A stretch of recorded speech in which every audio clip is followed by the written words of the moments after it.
Melson. What's up, Ron? Hey, what's up, dude? Cap it up, man. Hey, how's it going? I learned that from you guys' group. Yeah, we gotta have culture around here. Nobody else does cap. that, man. Dude.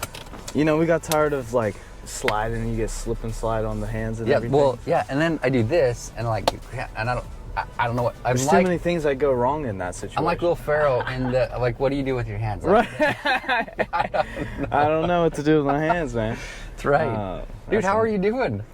I'm grateful, to say the least. This has been a big year for me, but dude, this has been an amazing year for you. I was telling everyone before the summer even started, I was like, dude, we have so much momentum right now. There's no way that we can slow down as soon as summer starts. Like, we just have to speed up and vamp up. Dude, you guys are, and you guys really are, and your group is doing awesome. Yeah, I They're appreciate doing so good. I appreciate that. Okay, so we got Mr. Nic Melson with us. You've been, let's see, you're 22? 22 years young, you know, from Plano, Texas.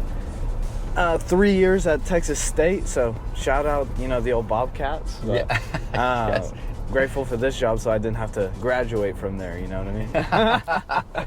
Yes, you're taking a little hiatus. Right. Yeah, that's awesome. I found my from call. Texas. From Texas. And so how did you end up working for Vivint? So it's kind of funny. I was in my third semester at Texas State, and I actually got recruited to do pest control. And I signed to do pest control. I was going to go door to door in Oklahoma City and do pest control. And then I had a friend back home in Plano, north of Dallas, and he said, hey, you're going to go sell door to door? Well, I'm going to go out with Vivint. I was like, Vivint? What's that? Well, we do security systems. Okay. You got a pay scale on you? And I literally put the pay scale from pest control, which was 100 accounts, make 20 grand. And I saw Vivint, 100 accounts, 65 grand. I was like, okay, this is a no-brainer. I'm not gonna go out for pest control, I'll do Vivint. And then I came out my first year. I only knew one guy. One person. That's crazy how similar my story is in regards to, I came out, didn't know anybody, only knew one person, and then he left after 2 weeks. Yeah, the same with my friend. Really? Yeah. I was at 6 accounts, he was at 3, and he quit, and I stayed, and here I am. And wow. You know? That's crazy. So year one, you go out, and you didn't go out and knock it out of the park. You did like 38 accounts. What does that equate to? Yeah, so super below average. I made 13 grand my first summer. Okay. So more money than I've ever made, to be fair. Okay. So, but it was nothing in the grand scheme of things. All right. So, especially when you have these hopes of everyone says, hey, you can go out, you can make this much money, and yeah, 6 figures. Yeah, exactly. Okay. So you go out, and then why did you want to come back your second year? Your second year you did well. Why did you want to come back after maybe not performing like everyone said you would? It's kind of funny. I didn't want to come back. Okay. It's kind of funny how it all worked out. I wanted to do everything except for come knock doors again. So I tried to go and work with my dad and do roofing.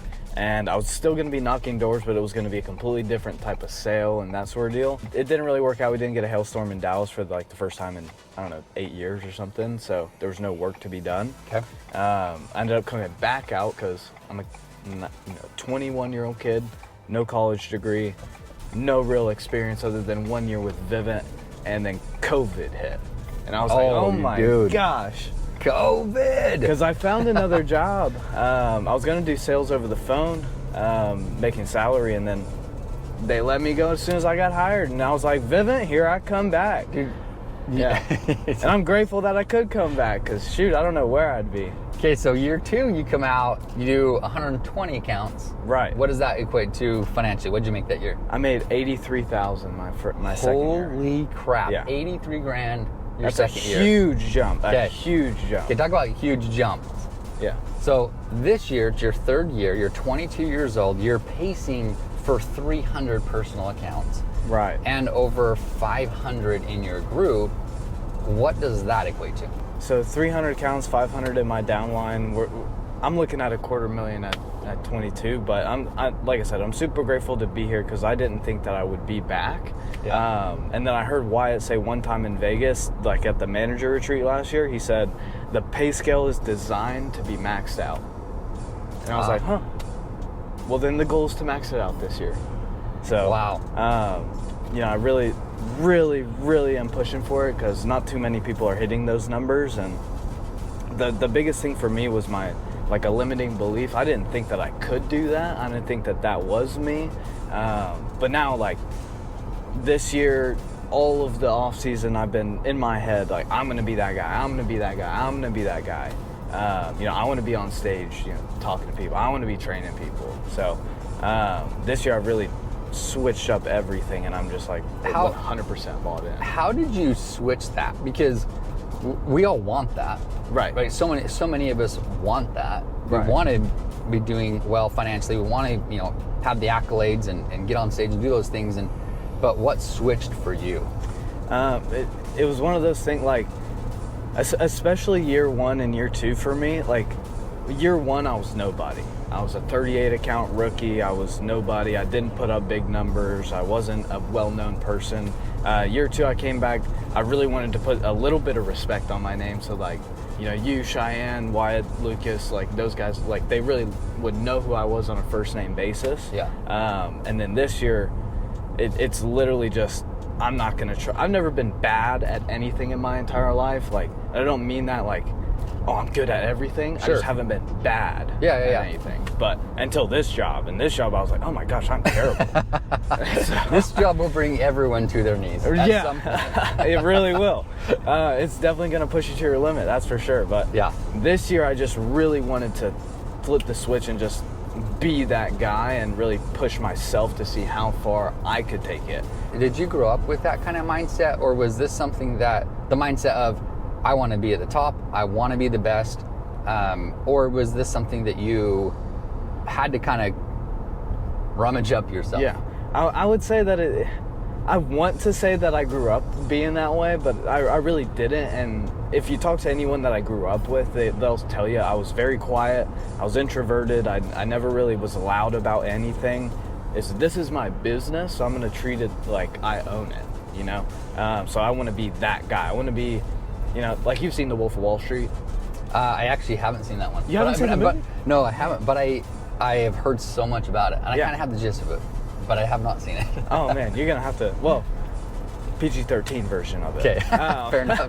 But that movie, if you look at Jordan Belfort, the way that he literally had a cult following. He was the guy that everyone looked to learn from.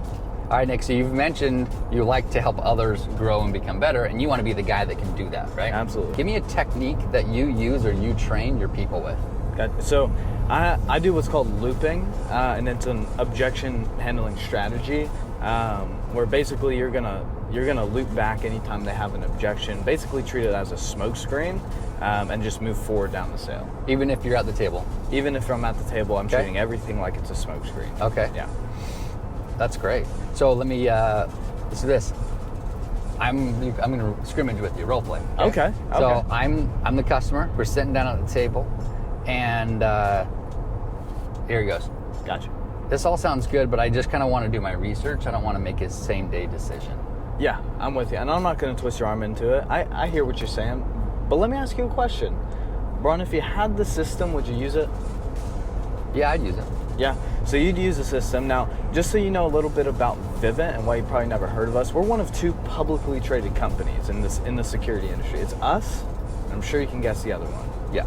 Now, not only are we publicly traded, but our cameras are designed to prevent anything from happening, not just record it happen. So when we put the camera up on the driveway, did you want it on the far corner looking over your property or in the inside corner looking up your driveway? Probably up the driveway. Good deal. Now, like I said, anytime someone comes down the driveway, the camera's going to whistle at them, record them, tell them that they're being recorded, and it's going to prevent it from happening, not just record it happen. I'm sure you can see why so many people are switching over to us. Yeah, great question. What else? Okay, that's great. Yeah, kind of the nuggets in this situation is I'm always going to say, I hear what you're saying, but let me ask you a question.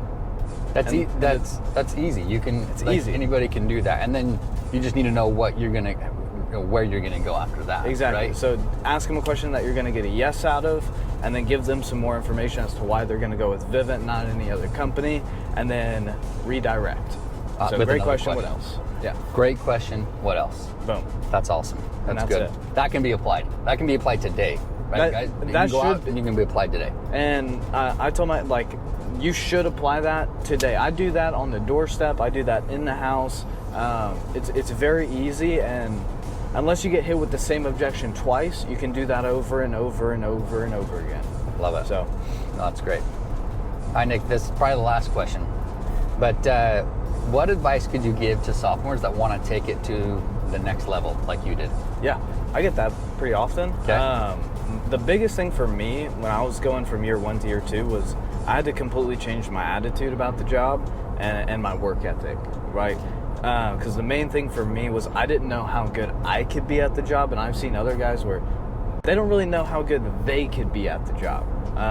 So, like, the main thing for me was just always be a sponge. Like, my mindset is I'm very good at this job. I'm a professional at it. And I'm going to be the top guy in my office, or I'm going to push, chase vets. I'm going to chase a guy who's ahead of me in the office. Now, from there, my attitude, other than attitude, my work ethic. I know my rookie year, 38 accounts. I'm not going to say I was the best work ethic rookie by any means, and that probably shows in my numbers. But a big difference was just working all the hours. Working all the hours, being a sponge, and having the attitude where I am very good at this job. Someone on the doorstep isn't going to beat me to the punch. That's great advice. Have a good attitude and have an amazing work ethic. Right. And that's key for me. Easier said than done. Yeah, definitely easier. It's easy to say work all the hours, and then you get out there and it's 100 degrees and it starts raining all of a sudden. You're like, oh man, these hours are looking tough today. Yeah. Man, but it's tough, but you do have to push through it in order to hit these big numbers.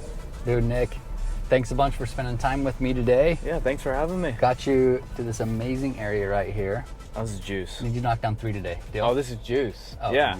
3's going to be a light day in this. Yes. There we go. Adios. Oh. Hey, that was on you. I did this right.